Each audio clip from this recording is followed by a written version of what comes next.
Hello painting students. I wanted to give you a quick demo on how you're going to create a little viewfinder similar to the kind you would use in a drawing class to help measure. But in this case we're going to create a little 1 by 1 inch square in the center of the viewfinder in order for you to slide this square along each square on your little image. All three of your images are going to be 5 by 7 throughout the semester, and each inch is going to correspond to 2 inches on the board. The problem people have with grids is they tend to try to draw the whole line drawing all together, and then it ends up being not very accurate because you're trying to connect lines, and we can do that part later, and I'll show you some tricks for that, especially with vertical lines and horizontal ones. But for this, we're going to try to really zoom in on each little square and getting it as accurate as we can. So this is what we're going to make to do that. It's just a piece of paper. We're going to use 2 pieces of paper. You can use any kind, printer paper. If you use cardstock or paper that's slightly thicker, that works a little bit better only because it's sturdier. But you can use regular paper and just put Scotch tape to make it sturdier to last the semester. It's a nice thing to have anyway, anytime you take a class where you're working from observation. Alright, so this is what we're making. And normally you would have an X-Acto knife, which would make this much faster and easier. But you'd also need a cutting board, and you'd have to be able to cut this section out, and it would be pretty quick.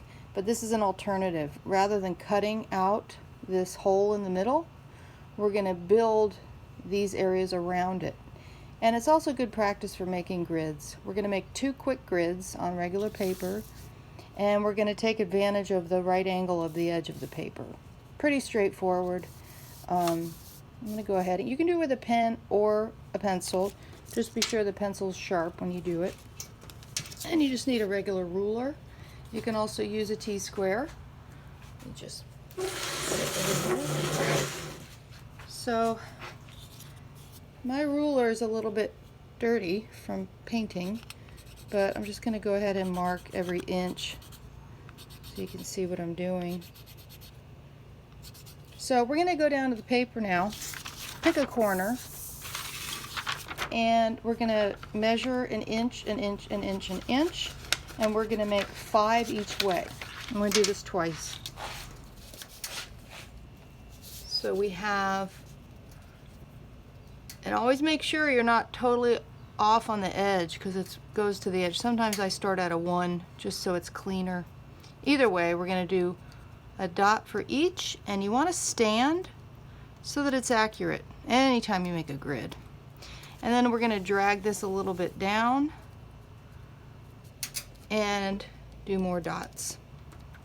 The reason we're doing 2 dots is not everyone has a T-square. T-squares are great because you only have to do 1 set and then you just slide the T-square. But for a grid like this, it's really tiny. We want to line that up as evenly as we can. See, this is where the T-square is a better tool. You can also use another piece of paper to check and see if you're lined up. Looks pretty good. And I'm just going to always extend the line a little.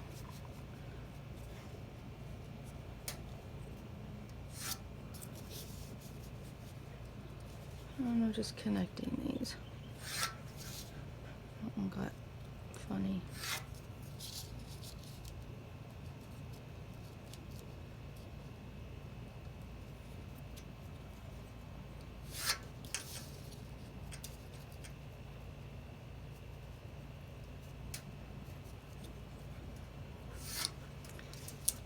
And then we're going to go this way.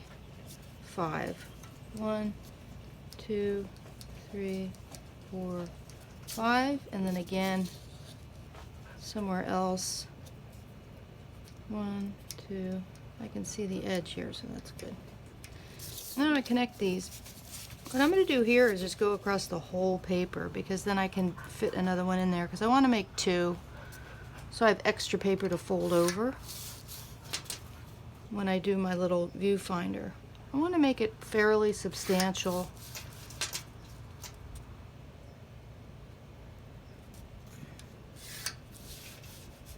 Grids are really key for so many things. They're the basis for many logos and designs. And they're a great tool for accuracy, not just for transfer of an image, but when you're working from direct observation and composing designs. You can see, you know, if it looks too crooked. Main thing is that the one in the middle has to be exactly.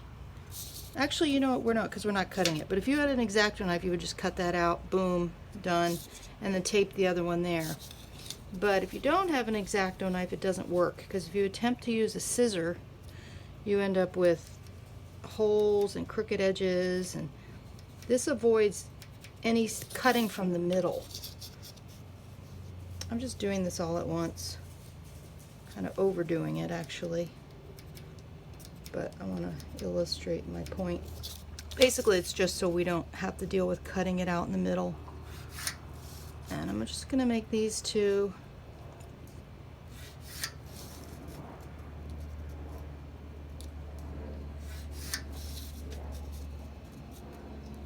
And if you really want to practice, just do the whole paper, because we're going to grid your image.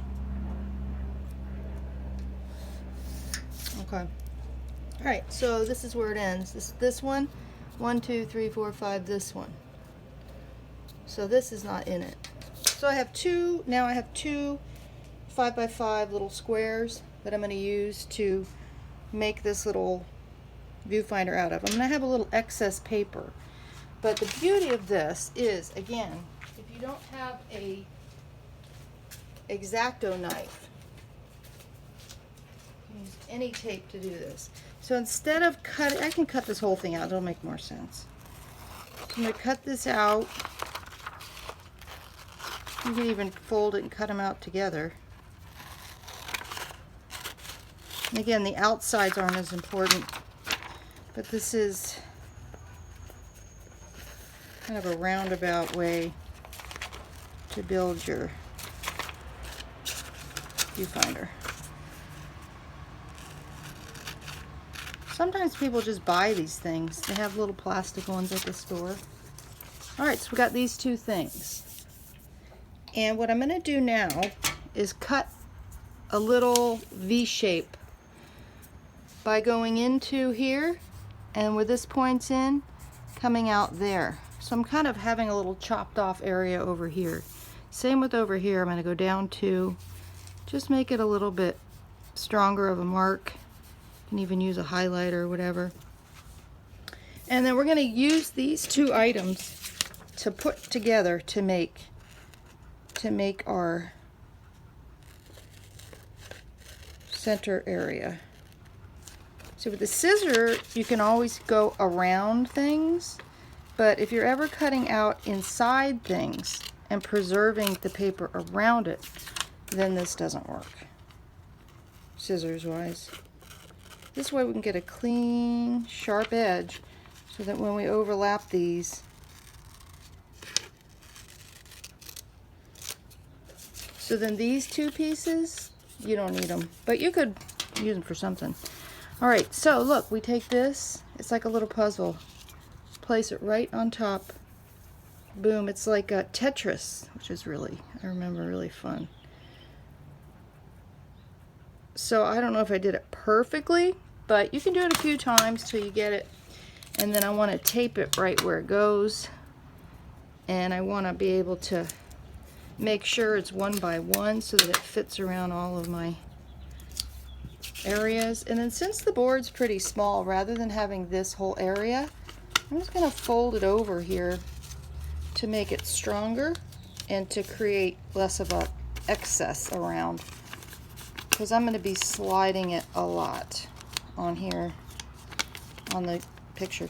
So I'm going to make sure I tape it really good in the back.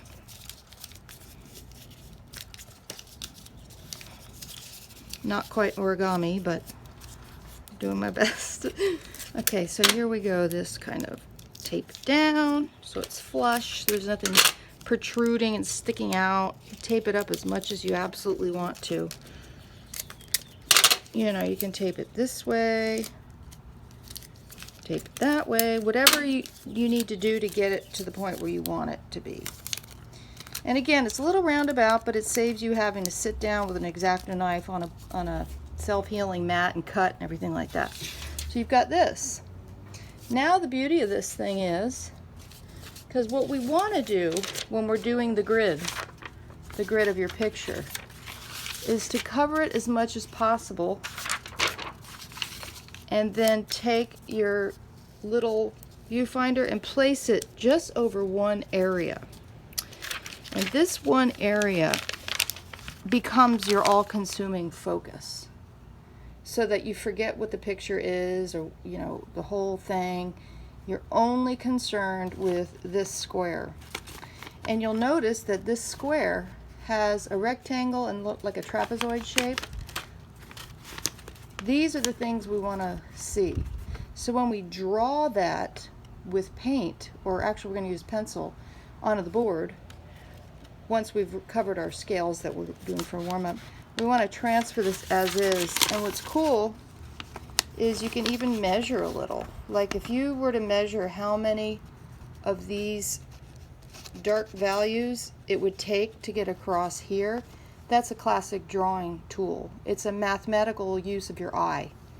I would say about a third. So when I go to render this in my larger 2x2, just put it here. So let's say here's my 2x2, which is twice as tall as wide, and I'm comparing this to that on my grid. I want to make sure that this matches. So if I draw it here, I made a major mistake, and it's going to cause all kinds of problems as I continue. So I want to really look at that, see if it's really vertical, or is it... See, now I think I have it a little that way. There's a little bit of a...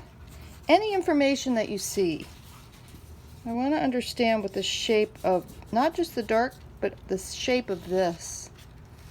And then if you put some just parallel lines, that helps you start to get a sense of where the value is. And then here, there's a little line here. So I've lost track of whatever my picture was.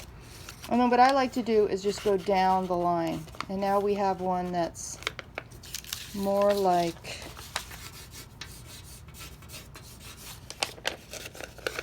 This one's interesting. See, I kind of want you to get lost in the abstract shapes rather than be consumed with the subject matter. And that's kind of a rule of thumb all the time.